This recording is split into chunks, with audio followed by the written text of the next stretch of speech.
All right, let's try again. What's up, everybody? Welcome to episode 279 of Opinions May Vary. I am your host, JR. My co-host, the Alex. Hello. You're not even joining me this week. You're just with me this week. Because remember last week when I was like joining me? Why'd I say that? I was an idiot. Stupid.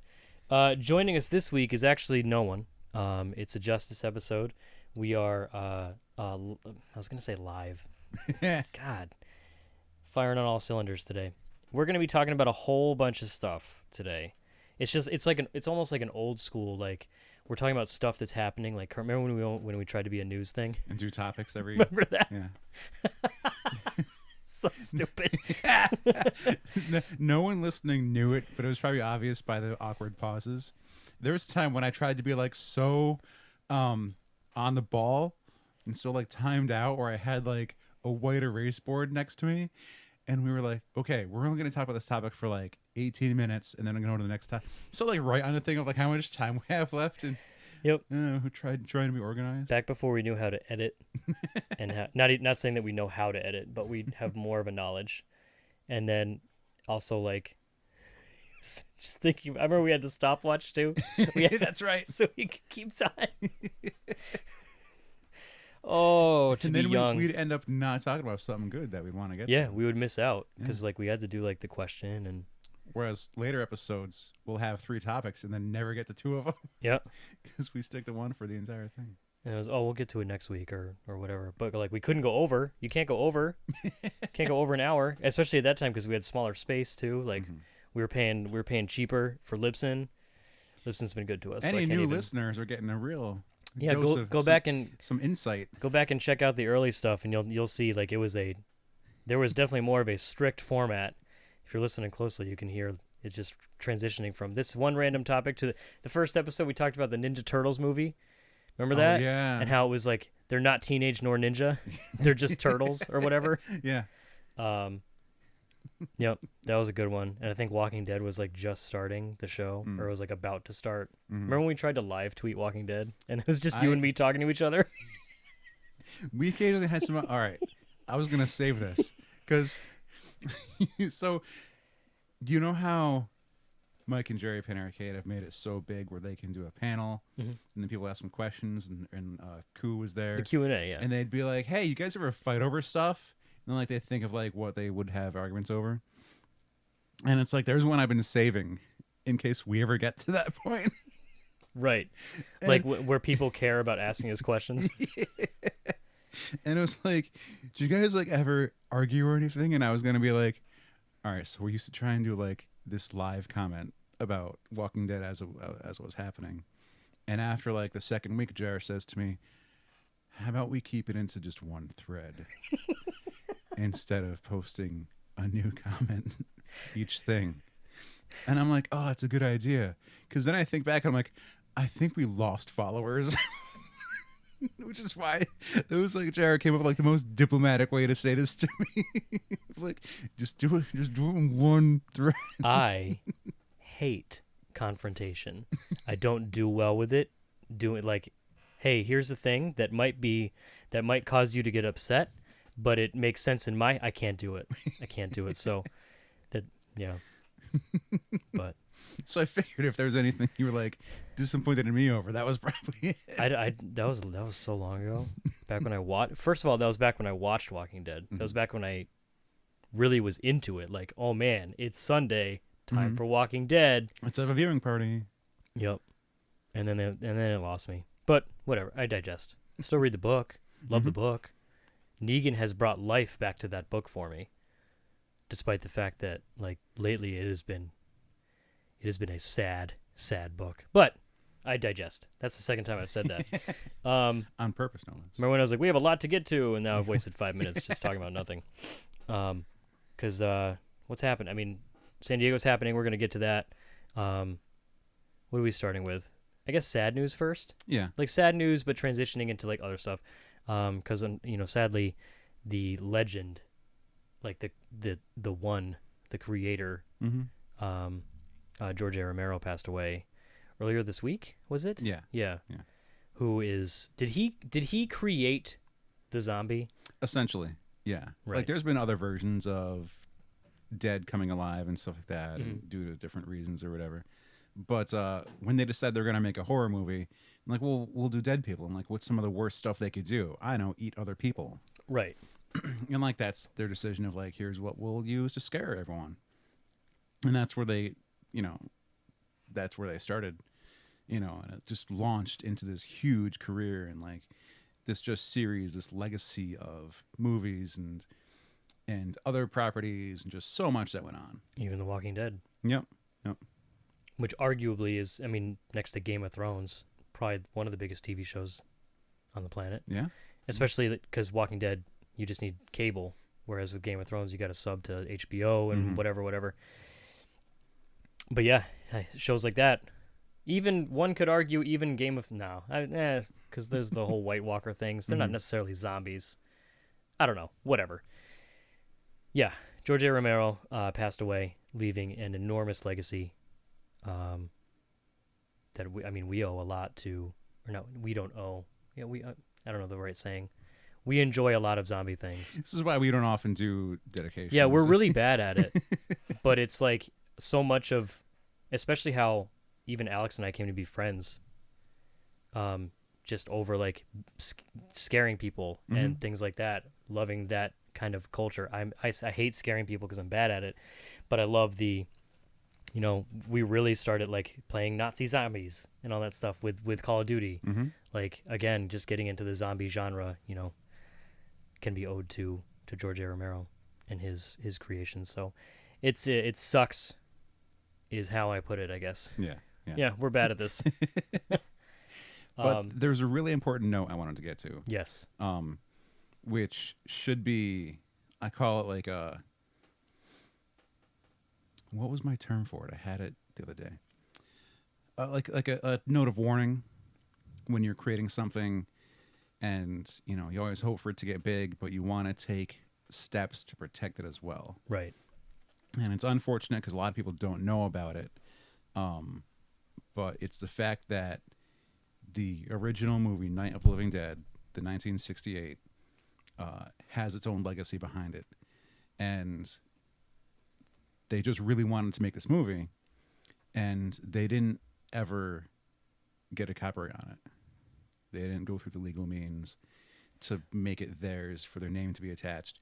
So it's become, yes. From what I understand, Yeah. because I was Googling a little bit, Yeah. because I was interested in how that happened. Right. Because I guess they changed the title. Like looking at an old article from the website Plagiarism Today. I have no idea how legitimate this is. First prints of Night of the Living Dead didn't use the title as we know it today. Instead, it was referred to as the movie Night of the Flesh Eaters. One of the working titles of the movie, however, because before release the title was changed to its more familiar version, but when changing the title card, the distributor forgot to put the copyright notice on the final print, which apparently meant that the movie was not protected by copyright and instead was placed immediately into the public domain. As a result, George A. Romero. Reports say that George Romero, the movie's co-writer and director, saw little to no money for the film, despite it grossing over $30 million at the box office. And it was shot on a budget of $114,000. Allegedly. So, just a simple mistake. Yeah. Yeah. So from that point on, that means it's public domain. Right. So anyone could take the original and just put it in a new box art, a new case, a new format, and then release it for sale and make money off it. And it's legal. But like they didn't do anything besides like, you know, put on new graphics or just put a new barcode on it. And there's some people and companies or whatever you want to call them that try to do some new things and update it. There's a colorized version.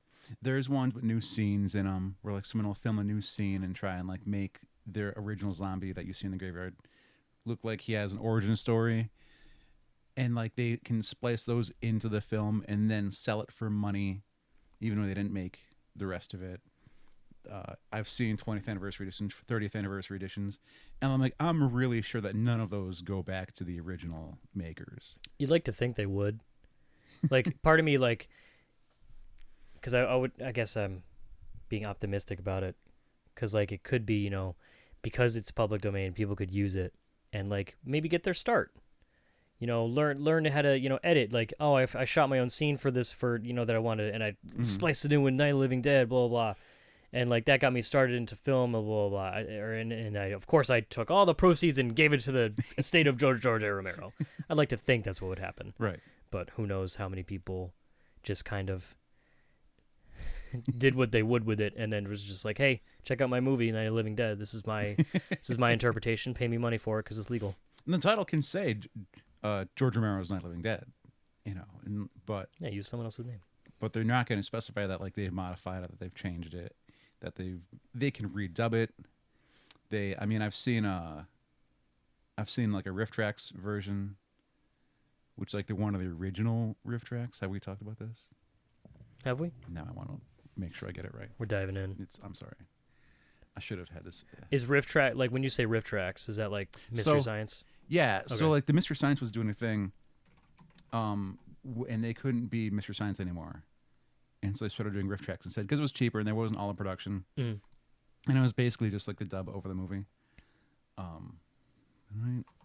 Essentially what everyone does while they watch movies with their friends. Like, it's been like if we watched, what's the movie you made me watch with Wolfman's Got Nards? Monster Squad. Like if we sat down with John and Will and watched Monster Squad, I think we would be talking the entire time over it. Yeah. Like just like either pantomiming or picking out ridiculous inaccuracies or flubs or just insanities.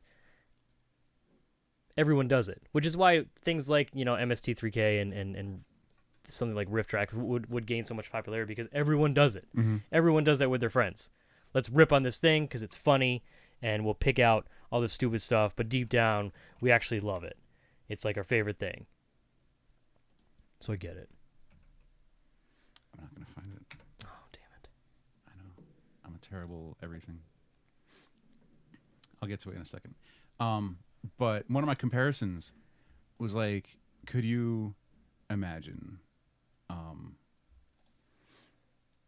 the 90s Jim Lee X-Men #1 and someone just saying, I want to put them in different costumes.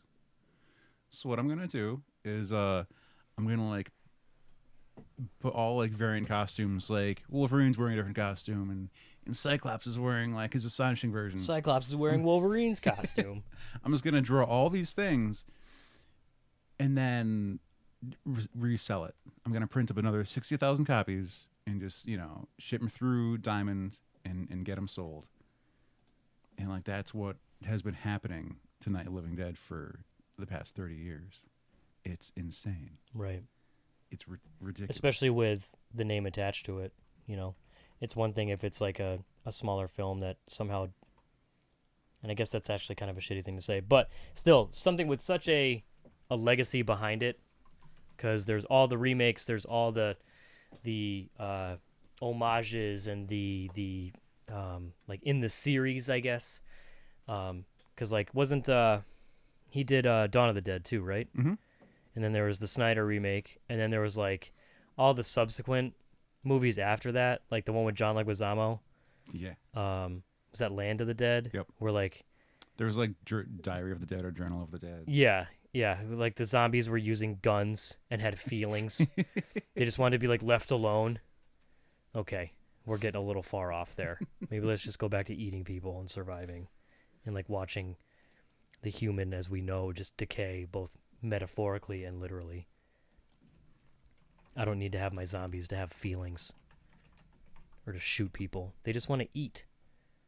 That's all they want. It's pretty basic. No, we're going to have them use guns. I'm ranting a little bit. Is that Land of the Dead? I think that was Land of the Dead, yeah, where they use fireworks to distract them. Yeah. I should have researched this. I'm sorry.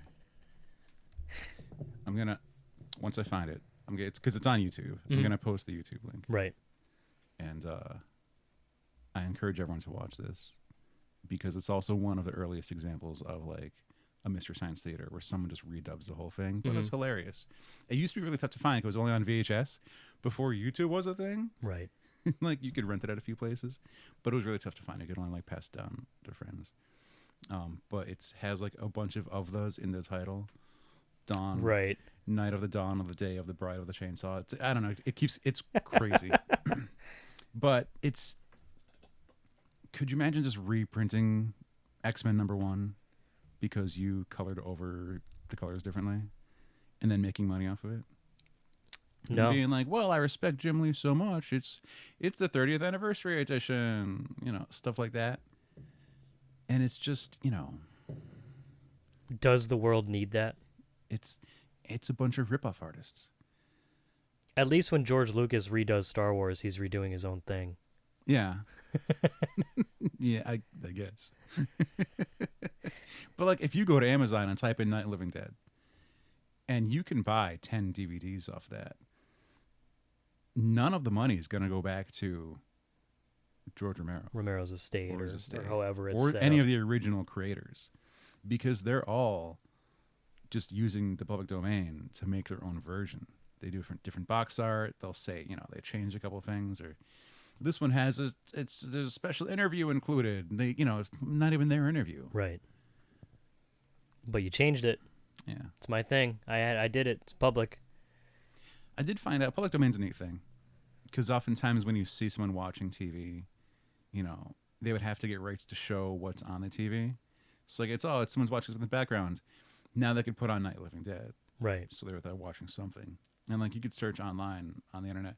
There's lists of different things that are in the public domain that you could use that for. And like that's neat. It's crazy just how much rights and stuff like that costs. Like I can't remember the exact number, but like Kevin Smith made Clerks. Mm-hmm. He made it on a $64,000 budget or whatever it Yeah, was, like yeah. selling his comic books and maxing out his credit cards. Like Mhm.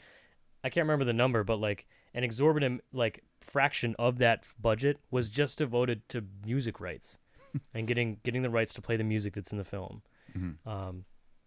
And then if you want to sing Happy Birthday to someone. I remember as a kid, like I was like, it just baffled me. Why aren't they singing just Happy Birthday to me? And like my parents would never really try to explain it. Oh, well, the song isn't, they don't have the rights to the song. So you need to have the rights to sing Happy Birthday to someone. Do you remember Barats and Beretta? Do you ever see them? They were like a think so. comedy duo guy. Yeah. They yeah. made YouTube videos and stuff. And now one of them does like, I can't remember, whatever. One of them did a video on like how to sing Happy Birthday to someone. And like he had the song and he's like, he changed the lyrics, but it was still Happy Birthday to You. Okay. But it was like, this is a song for if you're doing that. Like the word you was EWE. Like, isn't that like a type of sheep or something like that? Yeah, it's a goat. Yeah.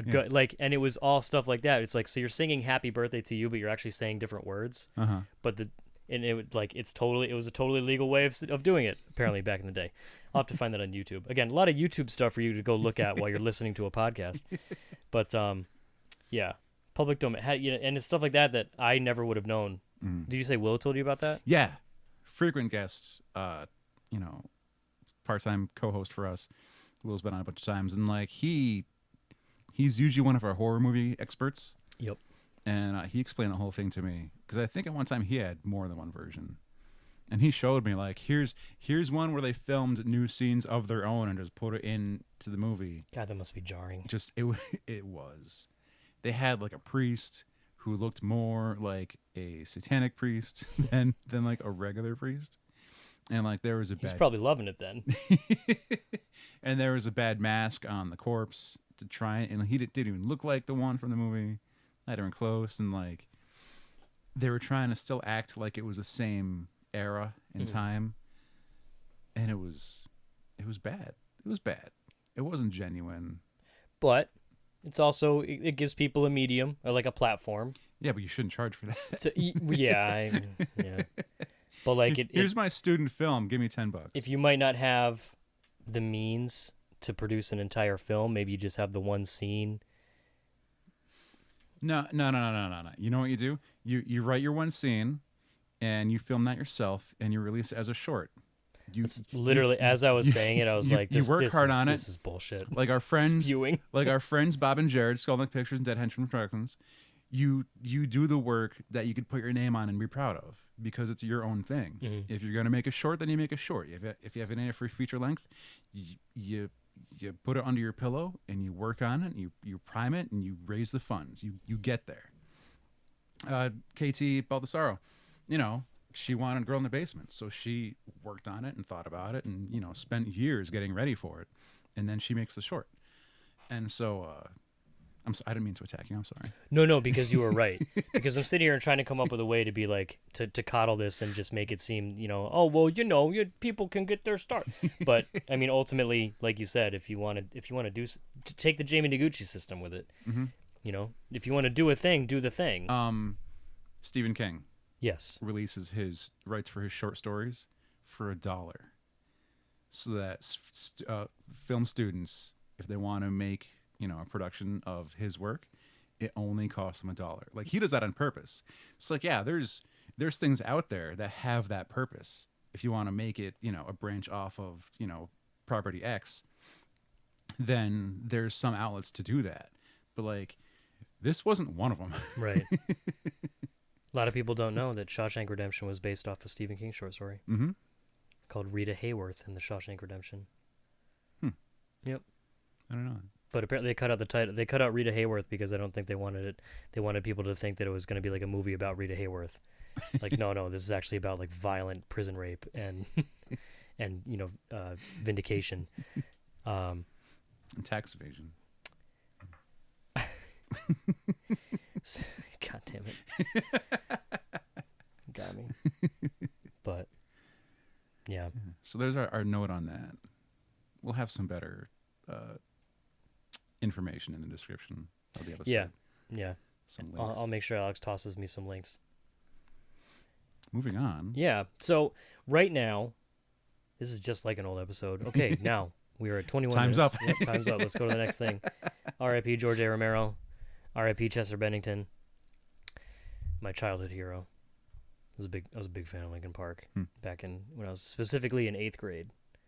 That was my shit. I started spiking my hair because of Chester Bennington. Not joking. Spent the better part of a decade spiking my hair too. He was in my opinion the only dude who could make the name Chester cool. Not even Brendan Fraser in Airheads could make the name Chester cool.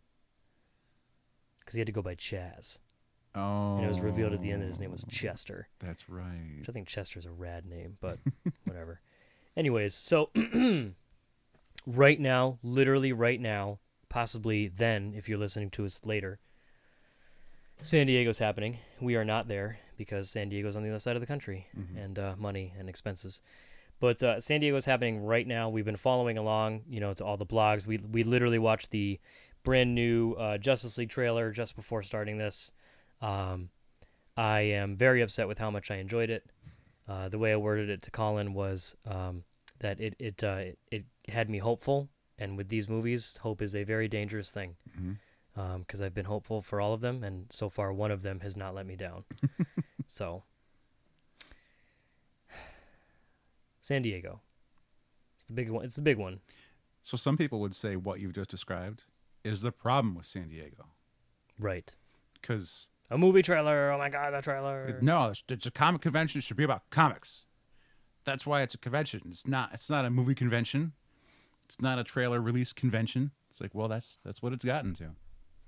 And there's a lot of debate that goes around, and like, why do people go there? Do they go there for the exclusives? Do they go there to be in the panel room when all the Justice League's on stage to do a Q&A? Which, like, when you have 8 people on stage, like, how many questions can you get out for? Unless they're like doing like a 4-hour appearance. Yeah. Yeah. But I did want to say, our good friend Bob Rital, you can look up Comic Spectrum on Facebook, and he's been posting his adventures throughout San Diego. Earlier in what month is it now? Is it July? It is July. It is July. Earlier in July, on the 9th, actually, he posted a response to that complaint about how San Diego Comic-Con is not about comics anymore. And it's a pretty good article. I was a big fan of it, and like, I wasn't surprised that he wanted to say something about it. In case you didn't know, Bob Rital is the Guinness Book World Record holder for the largest comic book collection. He's a cool guy. He's been on 2 of our episodes. He has over 100,000 individual single issues, which you could say, like, there's stores or warehouses that have more, but they always have doubles. Yeah, his is and it's a collection. He is a collector of comics. He's not a store. He doesn't Yep. You know, he has a ridiculously enormous collection of comics. You can check out there are interviews with him, like where he goes around his comic book room and stuff like that on the on the website, or on the internet rather. He's also been, like Alex said, on 2 of our episodes to talk about comics and comic collecting. Just an all-around great guy. He's always been very, very kind to us. Well, we ask him, stupid questions about collecting. But he's got his article on what you can go there to see, the professionals that work in the industry, the publishers that are there, and then he had his list of panels because this dude loves panels, and like he had his panel schedule up. So if you don't think San Diego's about comics anymore, like I'm looking at his, I know what he's doing right now. Yeah, because he posted his schedule. I urge you to check out, like, if you are ever thinking, like, maybe in that mindset where San Diego, like, it's not really about the comics anymore. I get it. It makes sense. Mm-hmm. I see where you're coming from. Like, Mile High had the thing where, like, he's not there this year Because he's not selling as much. because he's not selling as much. He's not recouping his expenditures, which, I mean, the $18,000, is that what you said, for his booth space? Yep. That's like, some people don't make that in a year. Yeah. So, I understand the argument, and a lot of people, like, really a lot of the stuff you see is movie related. Like, you don't really see, like, oh man, what's going to happen in Justice League next month? Mm-hmm. The comic, I mean, not the movie. Right. So, and like getting your picture with Norman Reedus or Michael Rooker. Yeah, exactly. It's like, well, what do they have? What do they physically, literally have to do with comic books? It's like, well, they play characters from comic book. It's like neither of their characters were in the book, or have ever been in the book. Well, I mean, if we're talking Yondu, it's a completely different Yondu. It's not even the same thing. I thought you were talking about Merle. But it's, some people do want to go there for that, or just to meet them and to get the autograph, to get the signature. That's why you could say that about a lot of other conventions all around the country, around the world. Now it's getting just bigger and bigger and bigger. Where was I going with this? Comics, Bob. Right. It's like we said. We said it last week during the Kineticon. Mm-hmm. We said it during PAX. I mean, San Diego is more going to be more in your face about it, but if you just do some research, you will find more than enough. Thank you. That's it. Because I was thinking, I was like, what if I go to San Diego? What am I going to do there? Am I going to wait in line to get in, and then I'm going to get the show floor? But then, like, I have to think about what I do at other shows, where it's like, oh right, there's probably other cool stuff I could go see, like the Jack Kirby's 100th birthday celebration with IDW, which is what Bob's doing right now. Right now, as we speak. Although he's probably soon on his way to the spotlight on Joe Staten. He went to things for new title called The Black Crown, spotlight on John Morrow. There's a lot of stuff on Will Eisner that's there, and a lot of things on Jack Kirby. And I was like, oh, he's really into Jack Kirby. He's going like a Jack Kirby thing every day. And Jared's like, he's into classics. And I was like, I forgot. That is very correct. It's like how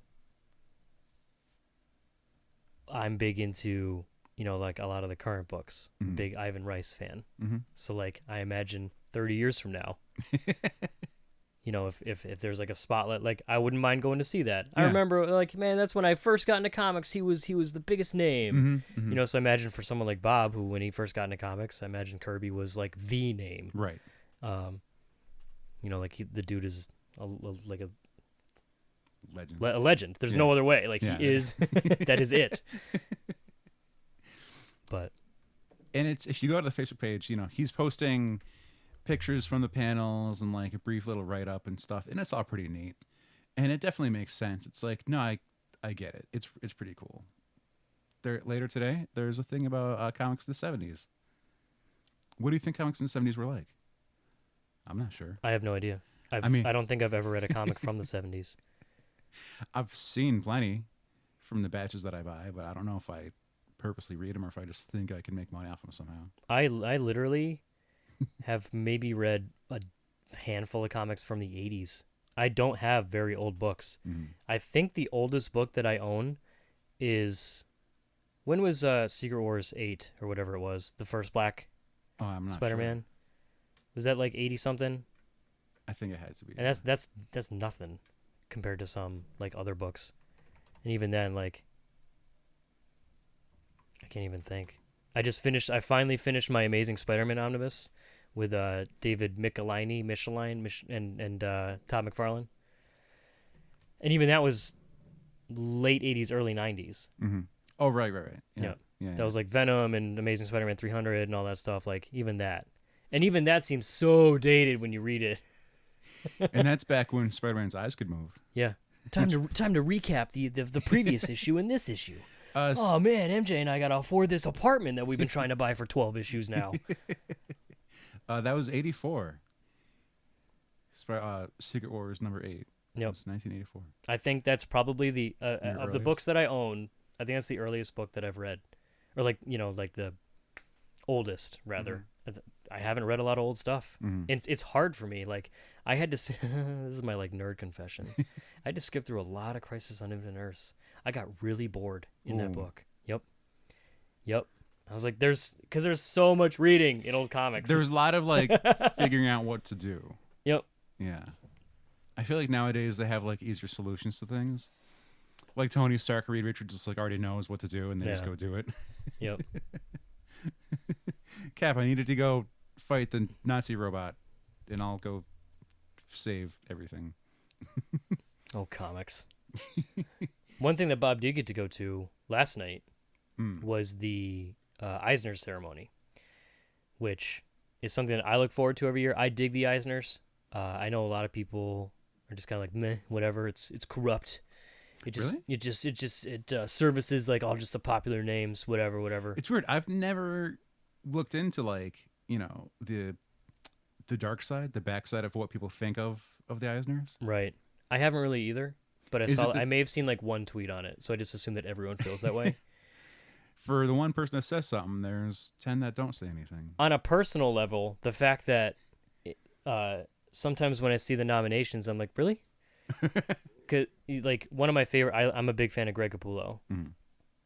Dude never gets nominated ever.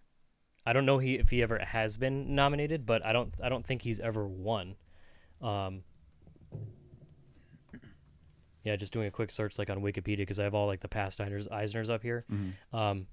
I didn't like I searched for his name. I didn't see because in my opinion, he's one of the best artists out there right now, especially in terms of just draw, not no pun intended, and just like his work ethic. The dude's a beast, and he is openly vocal about how much he does not care about awards and how he does not need them to know that he's really good at what he does. Like he's like, my book's selling and people enjoying my work is the award. I do not care. I don't want Harveys. I don't want Eisners. He's like, if you define your work by like winning awards and getting trophies, that's not for him. So like when I see like, stuff like nominations come out, I'm like, really? Like when Capullo wasn't on Batman, he wasn't getting nominated for Eisner. I don't know if he was ever nominated, but he's never won. I feel like I rarely see like big two main titles showing up in the Eisners. Yeah, it's Eisners rare. do a lot of individual or like independent stuff. Like I don't know if I've ever seen an X-Men, show up nominated for an Eisner, which I imagine would be the same kind of thing with like Batman or Superman. Joss Whedon won it for Astonishing in 2006 as a writer. Yep. Yeah. Brian K. Vaughan won it for Ultimate X-Men, but he was also doing Why the Last. It's like in 2005, Brian K. Vaughan won for Why the Last Man, Ex Machina, Runaways, and Ultimate X-Men. I mean, that's pretty. Come on. John Cassaday won it for Astonishing in 2005. It was a tie with Frank Quietly for We Three. See, which like imagine that. So Astonishing was, a 12 series, I believe. It's an omnibus. Yeah. It's a lot of books. Yeah. Like 24. We Three was literally just 3 issues. Yeah. Yeah, and Frank Quietly tied and then Cassaday won it again in 2006. He won it in 2004 too for Planetary. Have you read Planetary? I've read the first trade. Okay. But just doing a search on Wikipedia, that's it. Mm-hmm. Like just doing an X-Men search. There was the couple in 2005 for Astonishing. Dave Stewart won it for Ultimate X-Men for, is that Colorist? Yeah, Colorist in 2005. Weird seeing, no, Ultimate X-Men has been around for a long time. I forget how long it's been around for. And how long the Ultimate Universe was around for. Yeah. But I dig the Eisners. I think it's cool to see. Like, I'm also a sucker for like the Oscars and stuff like that. Right. I like to see. Yeah, for anyone that doesn't know, the Eisners is the Oscars of the comic world. Exactly. Yeah. There's the Eisners. There's the Harveys. They're very esteemed. They have a lot of there's like the big ones like best writer, best artist, best ongoing series. Things like that. And you see like, especially with a lot of the main ones, you see a lot of repeats. I mean, just looking at for best writer, I was looking at it earlier. Yeah. Where'd it go? It was out of the first 18 years of best writer. Yeah. 13 of those 18 were either Neil Gaiman or Alan Moore. Oh, yeah. Alan Moore won the first 2. Neil Gaiman won the next 4. Alan Moore won 3 after that. And then Garth Ennis. Kurt Busiek, Alan Moore, Bendis, Alan Moore, Brian K. Vaughan, Alan Moore. Like, yep. You see a lot of like, and even then, Brian K. Vaughan's won it a bunch of times. Bendis has won it a bunch of times. And Joe Hill for Lock and Key. And I'm like, damn right. Nice. But I just really dig and like one thing that kind of a funny thing that happened this year, because they also do a lot of like media ones too. Like there's best webcomic, which they used to do best digital comic / webcomic. Now they do best webcomic, which I think is new this year. But like the second one ever, PvP, that was Scott Kurtz. He got that, and then the Oatmeal won it. Private Eye won it in 2015, which deserved, because Private Eye was amazing. By the way, go read Private Eye. And it's just, it goes to show just Brian K. Vaughan wins it everywhere. I'm seeing both are still up. Oh, I didn't see one for 2017. Digital comic, Bandette by Paul Tobin. Yeah, there's 2 different. And then best webcomic was Bird Boy. Yeah, because it used to be one category. Oh, okay. It used to be best digital comic / webcomic. Right. And it went up to 2016. And now in 2017, there's best webcomic and best digital comic. But one thing that I dug was there was like best it was like best web-based periodical. What was it called? I can't remember what it's called, but like it was best like news reporting site for comics or whatever it's called. And I just had it too. Yeah, I did too. I keep losing it. Really good episode this week. And there was a recent article. Comics related periodical journalism. There it is. Yeah. There was a recent article out the other day. It was like shocking news. Yeah, it was by the AV Club, and they released an article about saying that Robert Kirkman is ending the Walking Dead comic book, which everyone knows it's going for almost 170 issues now, 14 years. It's been out since 2003, 2004. I can't remember. Do the math on that. 14, whatever. And he's ending Invincible. There's 6 issues left on Invincible. Most recent issue that just came out was kind of like, what? He's ending Invincible. That's his other long-running book. Walking Dead's been going for a while. The TV show, does he even need to do the comic anymore? Like, he's set for the rest of his life. He's fine, whatever. Has Walking Dead, has the comic just turned into a labor for him? Like, I have all these other things. I guess I should story the comic. A tertiary focus. Yeah.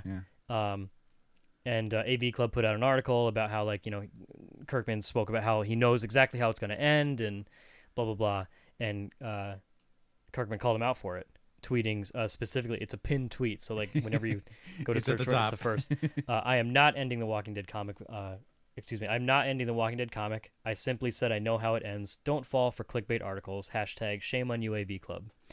AV Club even updated it, saying, update, an earlier version of this article stated that Kirkman was planning to end the comic book series. It has been edited to reflect the non-committal nature of Kirkman's comments, which is just so passive-aggressive. It's great. And then later after Kirkman tweets that, AV Club goes on to win the Eisner for best, what was it called again? Best comics related periodical and journalism. Which is just perfect. But, congratulations to the AV Club. I thought we were on our way to an Eisner back when we started in 2012 when we were doing the comic news. We'll get there. We'll get there. Alex, guess what? It's not teenage or mutant. Comics. But we like rooting for Saga. yep, Saga wins every year. Not every year. They actually were unseated last year, or dethroned rather, for best continuing series, I believe, is what it was. There's so many different Eisner Continuing categories. series.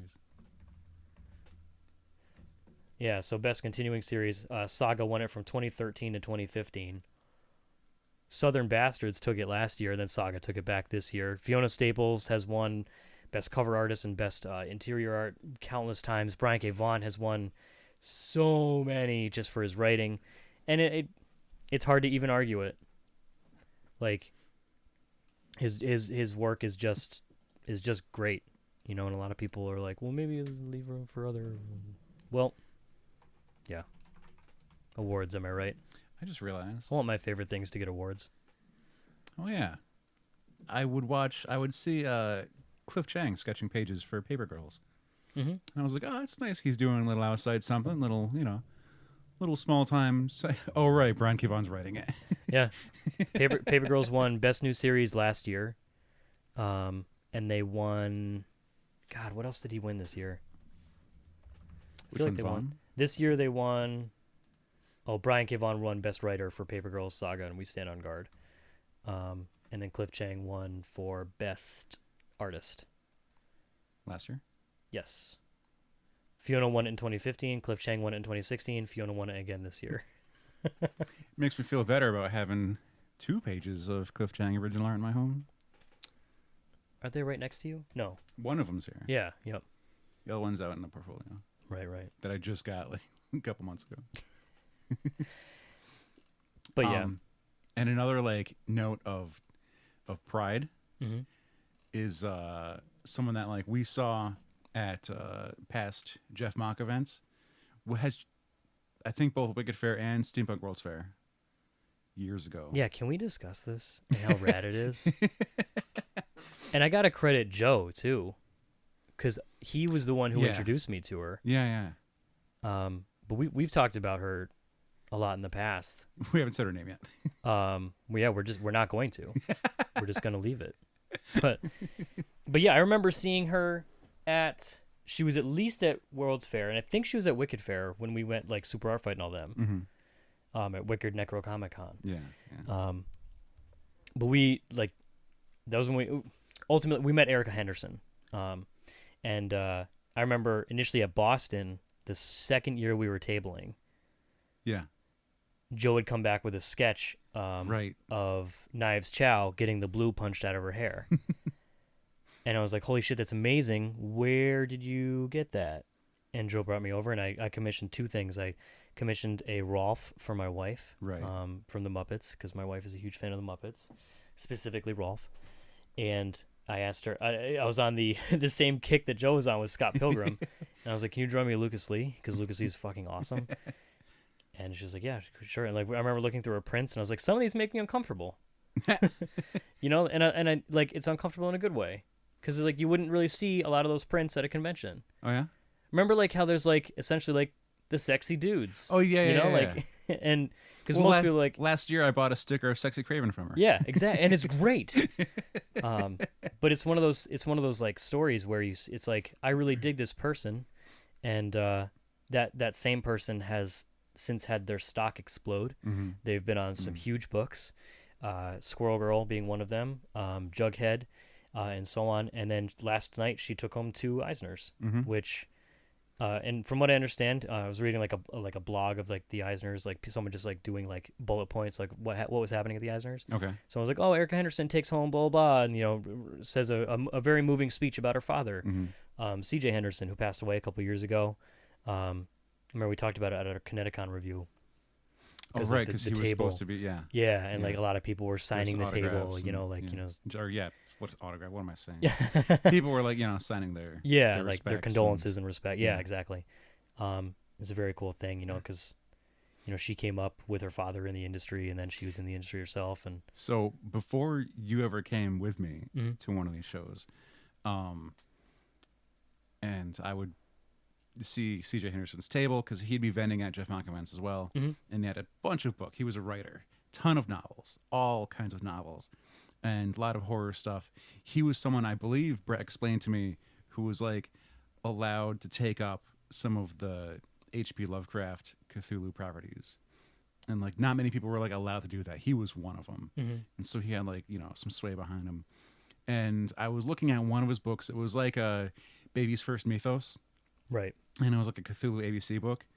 And I was like, oh, this is funny. This is neat. Like I've got a niece coming up, and he's like, oh, my daughter drew these. She's over there.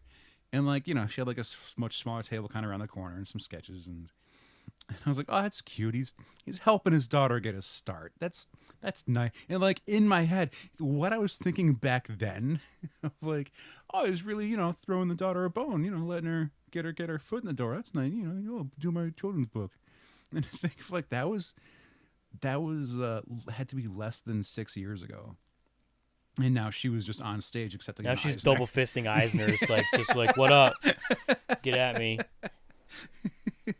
So now, and like I think I found an old like small digest copy of The Gilded Age, which is one that she had worked with Phil Kahn from Super R Fight, and it's like I feel like pride having some of these things from way back, and she's been returned to these events a few times, some of the Steampunk World's Fair events, but like hasn't been recently because she's busy working in the industry. Yeah, she's too busy. Fully broken in, killing it at Marvel. Yeah.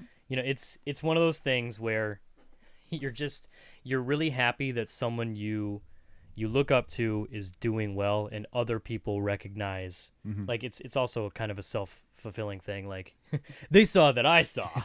Obviously, I'm the one who was into them first. Good people, cool people getting successful. We love that. Exactly. Yeah. She's always been super cool with anyone she meets that I've always seen. She's always been that whole crew from like the Summer Villains, that I've heard them referred, like her and Joe Quinones and Ming Doyle. Yeah. Like they've always been super cool at conventions because they happen to live near us essentially, near the Boston area. So like whenever we go to like Boston Comic Con and stuff, they're typically always there. And I posted on the Instagram a couple weeks ago, like my Joe Quinones sketch. Like he was the first ever artist that I sought out because I dug his art and I wanted a sketch from him. Because at that point, I think I had 2 sketches. I had the one from Mike from Penny Arcade in the most awkward encounter I've ever been a part of. But it's still one of my like prized possessions. And then I had like some random guy that like was just doing sketching and he drew me a Superboy. Oh yeah. I don't even remember the guy's we name. don't need to talk about it. So that was just weird. But it was like I remember reading Wednesday comics, and most Wednesday comics I didn't really give a shit about. Yeah. But I liked the idea behind it, and I liked the Green Lantern story. Yeah. And I remember thinking, I like the art on this. Oh my God, this artist is going to be at Boston. I'm going to be able to meet him in person. Right. And he signed my Wednesday comics, and he also signed one of my Superboys because he did the cover for it. And then I was like, can I give you money and you draw a thing for me? And he drew me a Green Lantern. And it's one of my favorite. Like, and then a couple years later, I've got a full figure. It was one of the few full figures that I have. He drew me a full figure Batman, which I'm pretty proud of. And they're both quality pieces. They really are. They really are. But it's great when, and even Joe, he's on America and Howard the Duck for a while. He was on Howard the Duck, right? Yeah, he was on Howard the Duck with Chip. It's great when you see these people doing well because you want them to do well because they do great work, and it's like you want them to be recognized. Get at us, sponsors. So yeah, Eisners happened. Talented people won awards, and people clapped for them. Is my summation of the Eisners. It's also a good time for me to be jealous of our other friend Tom Frank, who's trying to fill up his giant books of evil giant robot sketches. Tomes. And and it's a goal of his to get sketches from Eisner Award winners, which I was like, oh, that's a good idea. Like as much as I like getting sketches from, the up and comers or a little guy who might get it big someday, it's like it's also really cool to have it from, an award winner, which if you get it at the right time, I mean, someday they could become an award winner. I'm not saying Tom doesn't go after little guys too. He'll get everyone. I've seen him at people that I didn't recognize. I've seen him have people like, "How did you get that?" He's got a Brett Kelly in there. He does have a Brett. He has a gorgeous Brett Kelly in there. Is that in the same book as his... It's in the same book as a lot of people. Yeah, I can't even think because of it. those are enormous books. There's what, 4 of them? I think there's 4 going around. But... Jesus Christ! I wonder what they're doing right now in San Diego. I wonder how they're floating around, if they are. I don't know. He shared 2 pictures from 2014, and I thought they were new ones. And I was freaking. I was like, "What did Tom do now?" But yeah, you know, and the Eisners. It's if you want to get into comics and you don't know what you want to read or what you think you'll like, well, it's a good start. Here's a list of the best ones. Yeah, yeah. I mean, historically, when you look at them, I mean, Chew won a couple of them. I think Rob won best new artist, or they won best new series. They won best continuing. There's also the Harveys too, which you can take a look at. But yeah, if you're ever looking to jump onto a book, take a look at the Eisners. You know, that's a great indication of quality. Mm-hmm. Mm-hmm. So, check it. Which, this is an event that happens at the show where comics don't matter anymore. So maybe a celebration of comics. Maybe rethink that and argument. Comic creators at a show that doesn't care about. Maybe rethink that statement a little bit. I think the statement would more accurately be reflected as a show that's not about diving into dollar bins of comics anymore. Yeah. Oh yeah. Because like in one of the articles that was commenting on what's his name, Chuck from Mile High. Mm-hmm.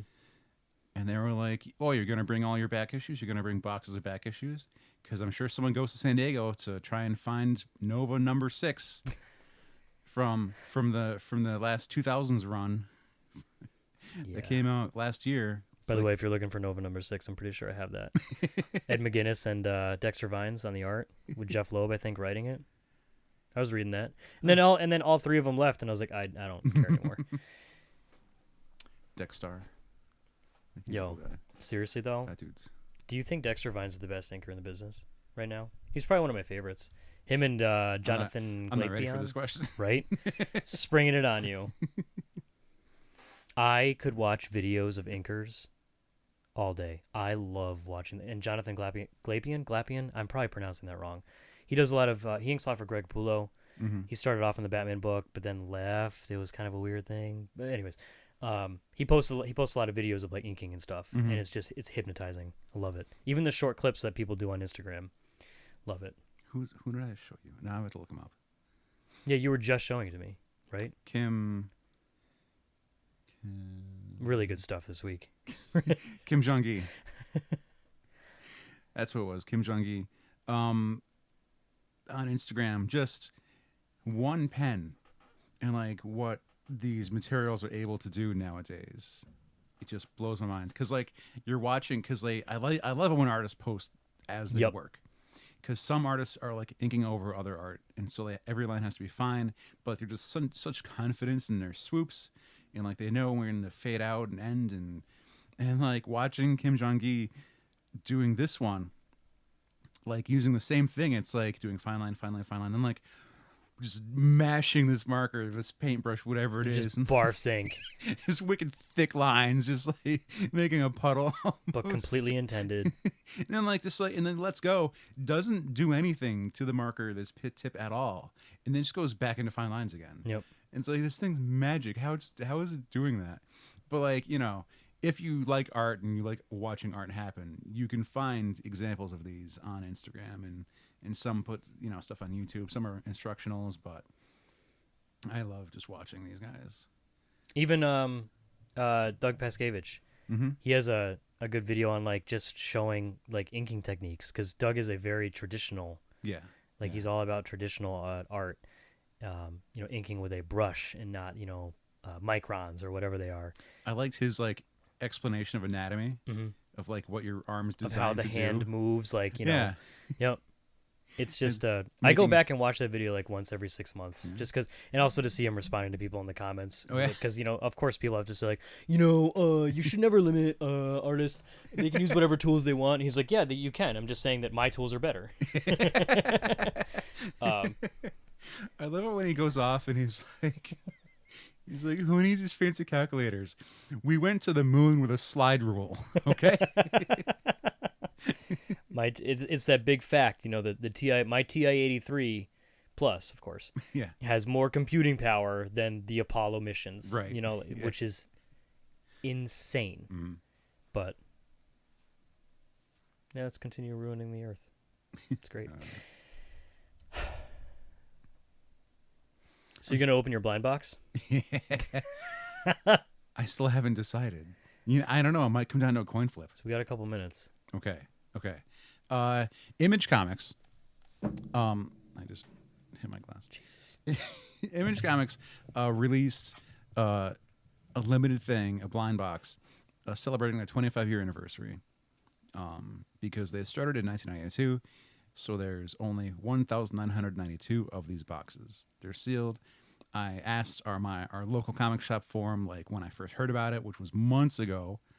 I forgot it was a thing until I walked in on Wednesday, and he's like, "Oh yeah, this came for you." And I was like, "What is this?" And I'm like, "Oh yeah." I committed to this. And I was like, now I have to buy this thing. I almost wasn't ready for it, but I did. And Diamond oversold them too. Really? Yeah. Well, like, how do they keep track? Oh, is that why? If there's less than 2,000, and they just like put the order out there, and a bunch of retailers like, oh, I'll take 5. I think there are more than 2,000 retailers in the country. Right? Imagine if they didn't get any. But I bought mine. Yeah. And like as I'm cashing out, Matt's like, "Oh, people are already selling theirs. What are you gonna do with yours?"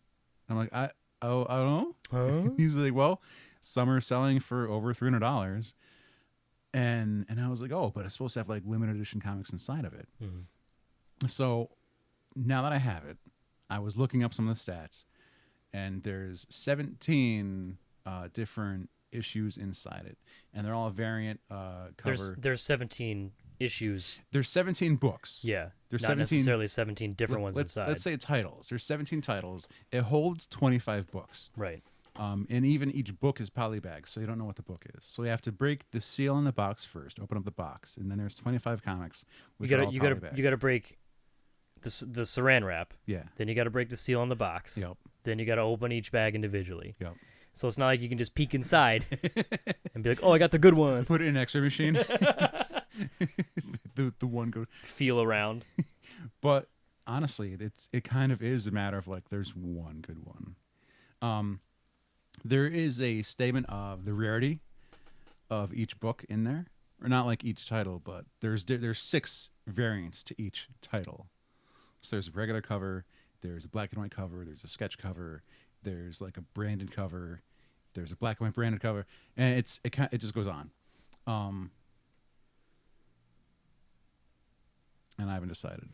I showed up at Alex's about 5 hours ago, and we've been discussing it intermittently every couple minutes, like maybe every hour or so, going over the pros and cons, because we watched a video of a couple guys. There's 2 guys and they each had one. Mm-hmm. And right off the bat, the first 2 comics that they each opened were both doubles. Yeah. And they ended up getting multiple of the same comics. Like between the 2 of them, I think in the one issue, I can't remember what it was called. But they must have had like 6 copies of it. Eternal Empire. Yeah, Eternal Empire. They must have had like 6 copies of it between Which the 2 I of thought them. looked familiar. It is Jonathan Luna of the Luna Brothers. Of the Luna Brothers, yeah. of the Sword. And many other things, but the Sword is the main one. But there's the one book. There's the Here Comes Negan. Yeah. Here's Negan. Here's Negan. Yeah. Where it's like a limited thing. It's worth a shitload of money. It's the one that everyone wants. And the video we watched, because I'm sitting here thinking, there's 25 books in there. You got 25 chances. Because that was before I knew there were doubles. Yeah. I was like, your odds are great. Well, if there's only 17 titles, then you're going to get doubles of something. Yeah. Like, it's taken me, like, part of the day to really reason out what these statistics mean to me. It's because because part of, like, obviously I want to, because I have nothing invested in this. So obviously I want to watch you open them. Uh-huh. But I get the dilemma of you can open it and take the risk of getting the good book mm-hmm. and doubling your money, mm-hmm. or you can just sell it and make my money and already. Make a little bit more money. Like, I've already made money by buying this. Yeah, exactly. But like in my head, I have to weigh how much is worth it. Because I'm sorry to listeners, as much as we talk about artists getting their fair share of things like sketches and original art, and well, I want my sketch personalized because I'm not going to flip it. And then we talk trash about flippers, and here I am flipping this thing. Because me ordering this meant a real fan couldn't get it, right? It's it's one of those. True. So Yeah. I'm a hypocrite. I admit it. We can just edit this out. No. I'm I'm going to stick with it. Our opinions are going to vary. owning it. Respect. Trying to reason out how much I could get back, right? If I don't open it. Right. And like in my head, I have like a limit of what I want my profit to be. But if I do open it and I get books that I'm not happy with, or that I can't sell for maximum profit, then like, will it cut back on the value if I try to sell individual issues? So like I'd have to sell for like each issue for at least $14 a piece to get the same thing I would have gotten if I you just sold the box. If I don't open the box. And it's like, I'm like looking at other listings that are already up on because I'm using eBay. I'm sorry if some people don't like eBay, but that's the best medium. Nah, just do it all shady on Craigslist. That's gonna work out. No one's ever been hurt from Craigslist. And so I'm looking up and I'm like, well, some are selling for only $10. Some are selling for $12. It's like, but I really want my 14. And some are doubling up. Like, oh, it's the variant and then the sketch cover for the same book, and that's $20. And I was like, I'm already seeing myself losing profit. But I was looking at some of the stats of the likelihood of getting some of these things. It was like if there's a 1 in 26 chance, and then for the 25th anniversary branded variant cover. But then there's rare sketch covers drawn by each series artist, and there's 25 copies per 17 titles, and getting one of those is 1 in 2,000 chance. And I was like, but there's only 2,000. There's less than 2,000 boxes. It's how many issues are in the box. So it's actually more of like there's almost 50,000 combinations for your box between each 17 titles, and then each title has 6 variants. You have a dilemma. I do. Because the Negan issue will sell for what the box is worth. And then everything else is just bonus. Right. So titles in the box that we haven't gotten to yet. So there's the Here's Negan #1 by Kirkman and Charlie Adler. There's Curse Words, which has been popular, written by Charles Soule, who we've been a fan of with his work on Humans. Divided States of Hysteria, which Howard Chaykin has taken some problems with. Yeah. Yeah. Big ones. Yep. Like the cover. Yeah. Yeah, that was fucking weird. Eternal Empire, we mentioned. Extremity, God Country, Girl Scouts. Extremity's rad, by the way. Packless, Plastic #1. These are all #1s. Redneck, Regression, Rock Candy Mountain, Rose, Royal City, Sun Bakery, The Few, and The Old Guard, and that's it. That's all of them. Did I name 16? I did. Have I been saying there's 17? I have. I'm just not saying one. Oh, yeah. I see what you're putting down. Yep. Not even going to talk about that one. Whatever. Yeah, there's 103 total possible variants between all the books. At the end of the day, it's just variants. It's just variant hunting. It is. And even in the comments, it's funny looking at people like complaining about it, because they're like, Image was just like complaining with other companies doing variants, and here they're doing variants. And it's like, relax. It's their 25th anniversary, and they're doing less than 2,000 blind boxes. It's not the same as Marvel or DC doing a variant for every single issue of their of a series. Even a book no one really wanted, like Illuminati or Supreme. You'll get there. I don't know what you're going for. Hyperion and his team. Oh, yeah. Yeah. Remember? Well, there was a Hyperion book. Yeah. I bought an issue of it just because, like, I needed to. Because credit card limits are fun. And like illegal. Even miniseries like those, it's like the first 4 issues had variants, and then they just gave up after that. Yeah. It's funny watching like the you know it's the decline in readership that's doing it, or they add a variant with a rarity to try and increase purchases. And it's someday we're gonna some people hunt those down. someday we're gonna talk about Diamond. Yeah. And like their ideas for selling practices, and like I've heard some of the statistics. Thank you. Of like, oh well, you can get this many variants of this book if you order 20% more of this title than you ordered last week. And it's like, and sales reps. I'm learning sales reps isn't just like trying to sell you a book or make sure your order arrived on time. I'm figuring out like there's a lot more math involved now, because when they're trying to get you to order a higher percentage, like they should be ready to like tell you what the percentage is. Right. And be like, well, it means order 5 more Wolverines than you did last week.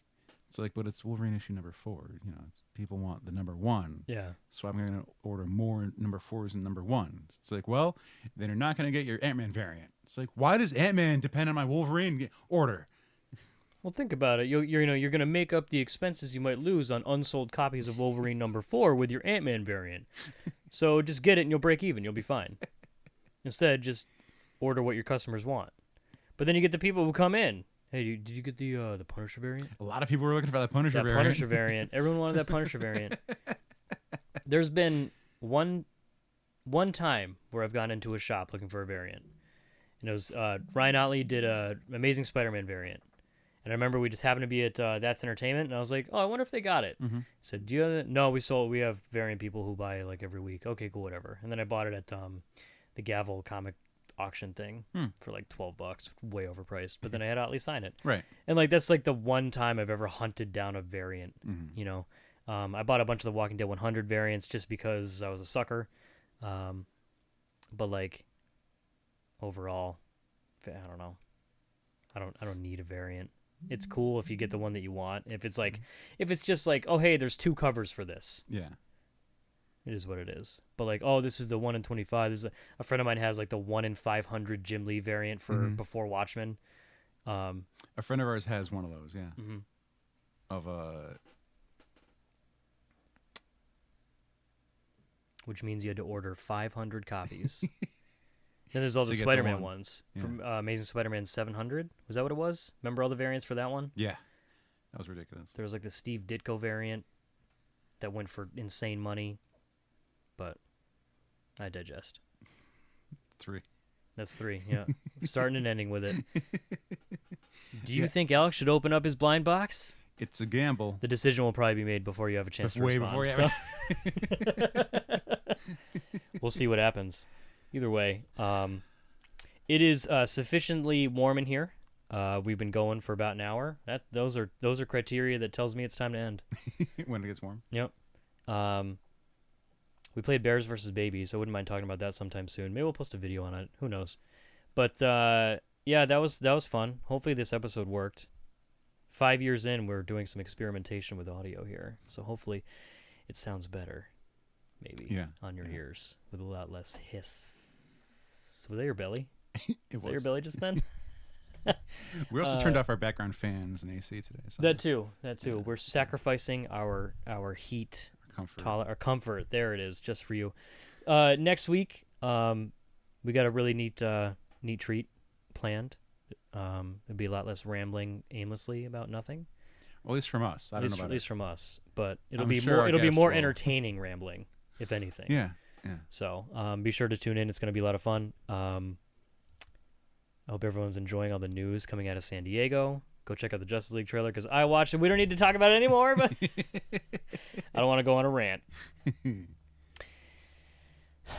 have anything else? No. I guess I'm done. No. All right. That'll do it. Thanks for joining me today.